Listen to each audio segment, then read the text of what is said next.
आता आपल्या आवडत्या मालिकेचे संपूर्ण भाग मालिका प्रसारित झाल्यानंतर लगेचच पाहू शकता फक्त सन नेक्स्ट वर. भारतातील प्रेक्षकांसाठी मोफत सेवा.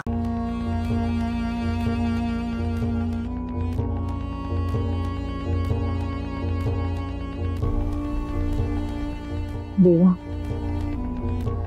तुला प्रश्न पडला असेल ना, आज या बाईला माझ्या समोर हात जोडून उभी राहायची कशी काय सुबुद्धी झाली? नाही, तुझं खरंच आहे. म्हणजे काय आहे, आमच्या यांच्यासारखी मी देवभोळी नाही ना की दिवस रात्र तुझ्या नावाचा जप करत बसेल. पण आज मात्र खरंच तुझ्या समोर हात जोडावेसे वाटतंय तर का? आणि त्याचं कारण माझ्या अंजलीला आज तिचा हक्क मिळालाय. ती सई त्या जहागीरदारांच्या घरातून बाहेर पडलीये आणि माझी अंजली जहागीरदारांच्या घरात घुसलीये. तेव्हा आता कायमची माझ्या अंजलीला त्या घरात ठेव. 7 जन्म पुरतील एवढे पैसे मिळू दे तिला. देवांश माझ्या अंजलीच्या प्रेमात फार वेडा झाला पाहिजे. माझ्या अंजलीला त्या घराची मालकीण बनव. तेव्हा एवढं जर तू केलं असतं तर मी रोज तुझ्यासमोर तुपाचा दिवा लागेल आणि उपास तपास म्हणजे तेवढं नाही जमायचं मला. रोज तुपाचा दिवा लागेल. हा, आणि 1 किलो पेढ्या, 1.5 किलो, 2 किलो, 2 किलो पेढ्याचा नैवेद्य ठेवी. माझं एवढं काम कर देवा.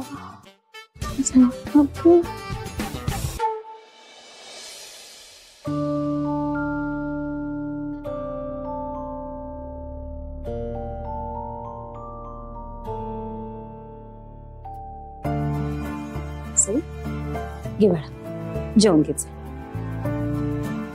आई मला भूक नाही. अगं अशी काय करते, सकाळपासून काहीच खाल्लं नाहीये तू. आई मला नाही जाणार जेवण. अगं ताई, असं नको करूस प्लीज. आम्ही कोणी नाही खाल्ल्यावर तू आम्हाला ओरडतेस का नाही? मग आज तूच का असं वागतेस? वरून प्लीज, आता तू तरी नको ना फोर्स करू. आई मला नको. काय झालं? माझी लाडकी भाची जेवत का नाहीये? बघ ना, जेवायचं नाही म्हणून. आता तूच समजव बाबाईला.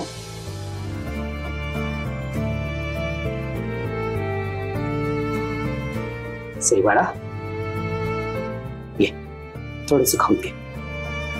आपल्या लाडक्या मामाकडनं पण नाही बघून घे ना. मामा मला खरंच भूक नाहीये. वरुण, तुला माहितीये का, लहानपणी सईनी माझ्याकडे खूप हट्ट केला. काय केला माहितीये? म्हणे मला ध्रुव तारा पाहिजे. ताई हट्ट सुद्धा करायची? हा, म्हणजे कधी कधी. अरे मग काय केलंस तू? तिला सांगितलं समजावून. म्हणलं अगं, तो ध्रुव तारा आपल्यापासून खूप लांब आहे. मग मी तिला देवासमोर घेऊन गेलो आणि तिला तिथला दिवा दाखवला. म्हटलं हा दिवा बघ किती तेजस्वी आहे. आणि मग मी त्या दिव्यासमोर माझा हात धरला. माझा हात जरा भाजला, मी कळवळलो. तिला म्हटलं हा दिवा जर का एवढा तेजस्वी असेल तर तो ध्रुव तारा तो किती तेजस्वी असेल? मग पटलं का ताईला? उलट आणखी जोरात भोकाड पसरलं हिनं. का? तर माझ्यामुळे मामाला भाजलं म्हणून. अशी आहे माझी भाची. आपल्यामुळे कोणाला त्रास होतोय हे पटतच नाही तिला.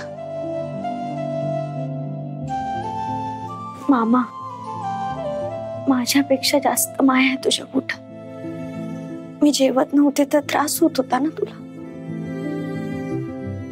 आणि आई, तू आता बघितलंस कसं बोलण्यात गुंतवून मला लगेच खाऊ घातलं. तुमचे बाबा तुम्हाला सोडून गेले असले तरी मामाच्या रूपात तुम्हाला दुसरी आईच मिळाली. सई, मला माहितीये तुला तुझ्या संसाराची खूप काळजी वाटते आणि परिस्थितीच अशी आहे की तुला असं वाटणंही स्वाभाविक आहे. अगं पण तुझा नवरा खूप चांगला माणूस आहे. देवांश रावांवरती काहीतरी परिस्थिती आली असणार म्हणून ते असे वागले असणार आहे. आम्ही आहोत ना तुझ्याबरोबर.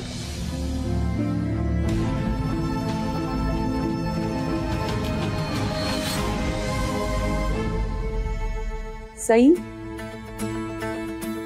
जानकी ताई, आई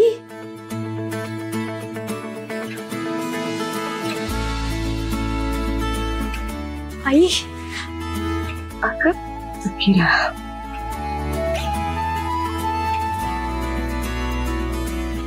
या ना. नमस्कार. कसा आहेस वरुण? मी मस्त. मामा नमस्कार. बरे आहात ना? हो, तुम्ही कशा? आता माझी सून माझ्या जवळ नाही म्हटल्यावर कशी असणार मी? थँक्यू. काय म्हणता सुमनताई? जानकी ताई, तुम्ही अशा अचानक सगळं ठीक आहे ना? खरं सांगू का, आमच्याकडे काहीच ठीक नाही. सई घर सोडून गेली आणि आमच्या घरची रयाच गेली. आता तुम्हीच सांगा, ज्या घरातली लक्ष्मी नसेल त्या घरात सुख नांदेल का हो? सईची पण काही वेगळी अवस्था नाहीये. इथं आल्यापासून एकदाही हसताना पाहिलं नाहीये तिला. तुमच्या सगळ्यात खूप जीव अडकलाय होईचा. माहितीये मला, म्हणूनच आले मी. मला वाटलं हे सगळं 1-2 दिवसात संपेल आणि आमची सई आमच्या घरी परत येईल. पण तसं काही घडत नाही म्हटल्यावर मी स्वतःच आले आमच्या सईला न्यायला. बरं झालं जानकी ते तुम्ही आलात. नाही म्हणजे आपली मुलं चुकत असतील ना, तर आपण मोठ्यांनीच पुढाकार घेऊन त्यांना मार्ग दाखवायला हवा. बघ जानकी ताई स्वतः तुला न्यायला आले. आता तुझा राग सोड आणि जा त्यांच्या बरोबर. नाही मामा. आई सॉरी, पण मी नाही येऊ शकत. तरी सई प्लीज बाळा, असं करू नकोस. हे बघ, आपल्या घरात काय घडतंय याची तुला कल्पना नाहीये. म्हणजे सरांची तब्येत पुन्हा बिघडली आहे का? नाही नाही, देवांश तसा बरा आहे ग, पण अगदी परदेशात जाणे इतकं बरं नाहीये तो. परदेशात? भैरवीताई देवांशला बिझनेस ट्रिप साठी परदेशात पाठवतायत. पण का? आणि इतक्या लांब जाणं बरोबर नाहीये. अगं तेच तर मी त्याला आणि भैरवीताईंना हेच समजावून सांगते. सई, तू घरी चल आणि देवांशला समजव. तुझं नक्की ऐकेल तो. मी खरंच नाही येऊ शकत. सई, ऐक ना माझं, हट्ट करू नकोस. अगं हे बघ, कधी कधी आपली माणसं रागाच्या भरात काहीतरी बोलून जातात. एवढं मनावर घ्यायचं नसतं ग. बघितलं सई, आई मामा सगळे तुला सांगतात घरी जा म्हणून. आपल्या घराला, देवांशला तुझी खूप गरज आहे बाळा. आणि तुला माहितीये, भैरवीताई देवांशला सोबत व्हावी म्हणून त्या बिझनेस ट्रिपवर अंजलीला पाठवतात.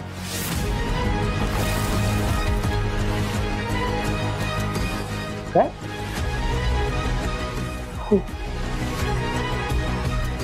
सई, देवांश बरोबर जाण्याचा हक्क फक्त आणि फक्त तुझा आहे. तू प्लीज घरी चल.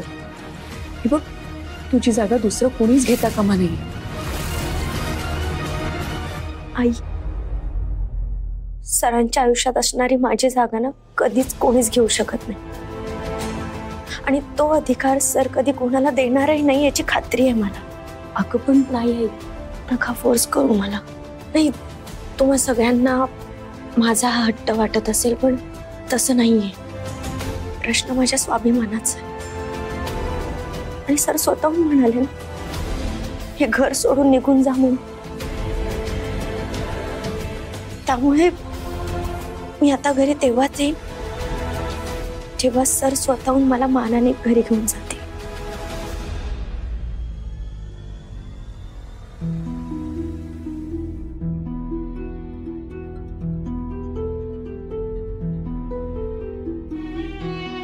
सुमनताई, येऊ मी? जानकी ताई, सईच्या बोलण्याचं वाईट वाटून घेऊ नका. तिच्या स्पष्ट बोलण्याचं अजिबात वाईट वाटलं नाहीये मला. ती नात्याने जरी माझी सून असली ना, तरी मी तिला माझी मुलगी मानते. आणि मुलीच्या बोलण्याचं आईला कधीच वाईट वाटत नाही. इतके दिवस सई आणि देवांश एकमेकांपासून दूर दूर राहत आहेत हे काही मला पटत नाहीये. नाही म्हणजे त्यांच्यात जे काही वाद असतील, गैरसमज असतील ते एकमेकांसमोर बसून त्यांनी सोडवायला हवेत ना. दूर राहणं हा त्याच्यावरचा उपाय नाहीये. तुमचं म्हणणं पटतंय मला, पण जानकीताई राग मानू नका हा. म्हणजे जावई बापूंनी सुद्धा सईला असं एकदम घरातून तू निघून जा असं सांगायला नको होतं ना. यावरून मी तुला खूप बोलले.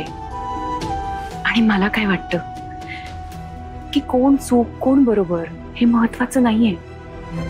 महत्वाचं हे की त्या दोघांनी एकत्र यायला हवं.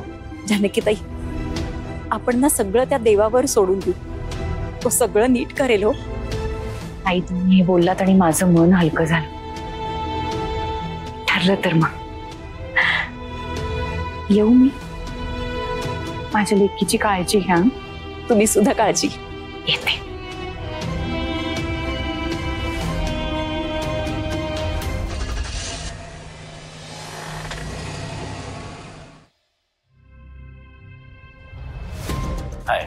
हाय. हॅलो मिस्टर जागीरदार, आमच्या हॉटेलमध्ये तुमचं खूप स्वागत आहे. Thank you so much. प्रवास कसा झाला आपला? प्रवास कमाल झाला, छान झाला सर. तुमचं हे हॉटेल पण ना एकदम लक्झरियस आहे, खूप ब्युटिफुल आहे. मॅडम, आमच्या हॉटेलमधून जिथून बेस्ट व्ह्यू आहे ना तो रूम तुमच्यासाठी वेकेंट ठेवलाय आम्ही. थँक्यू. आणि मिस्टर जागीरदार, आमच्या या सिटीमध्ये ना शॉपिंग पण भरपूर एन्जॉय कराल तुम्ही. Excuse Mrs Jahagirdar. मॅडम तुम्ही बसा ना प्लीज. Sir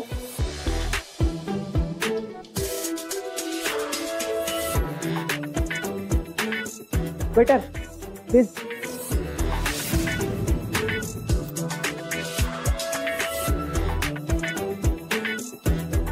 thank you. नाही नको, पाणी थँक्यू.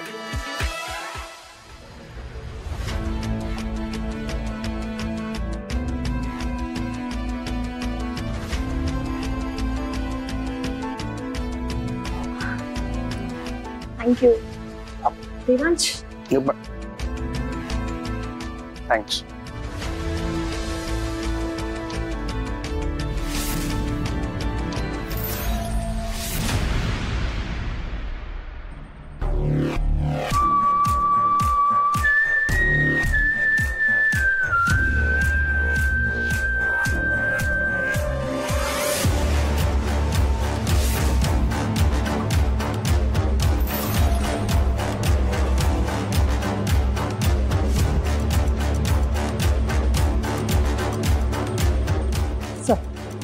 रूमची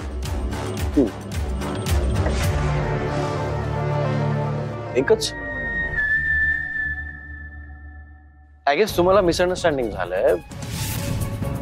मला आणखी एक रूम लागेल. या वाईफ नाही आहेत माझ्या. Oh, I am really sorry sir. No problem.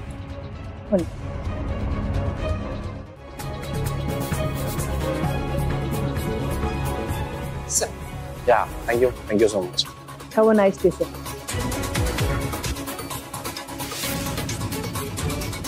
Thank you. Have a nice day. Yeah.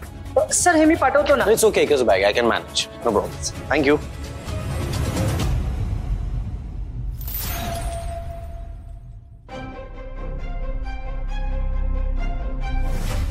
Devansh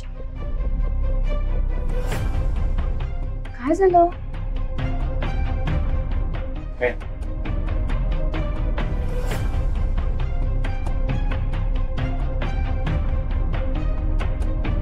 Devansh, are you all right? I'm okay.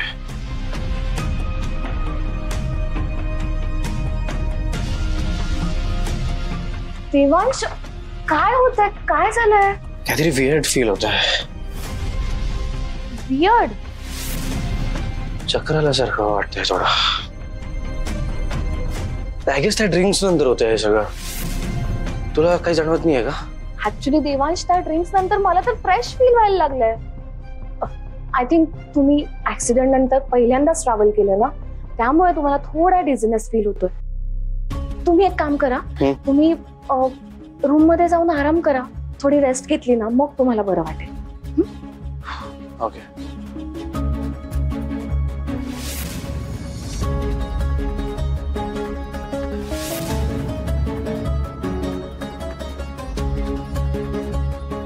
Devansh, तुमची रूम. सॉरी. थांबा.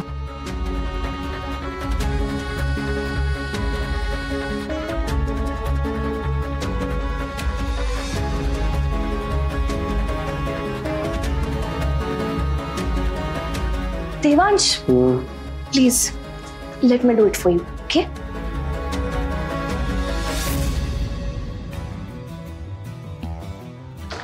देवांश, लेट मी पकडते. सांभाळ सांभाळ.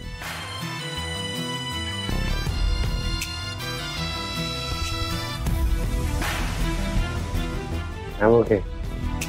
I'm okay now. You go take rest. तू manage करत नव्हतं बाकी. Actually Devansh, आता आपण आलो ना तेव्हा मी बघितलं माझ्या रूम मध्ये अजून क्लिनिंगचं काम सुरूच आहे. तुम्हाला हरकत नसेल तर मी तुमचं वॉशरूम यूज करू का? थँक्यू.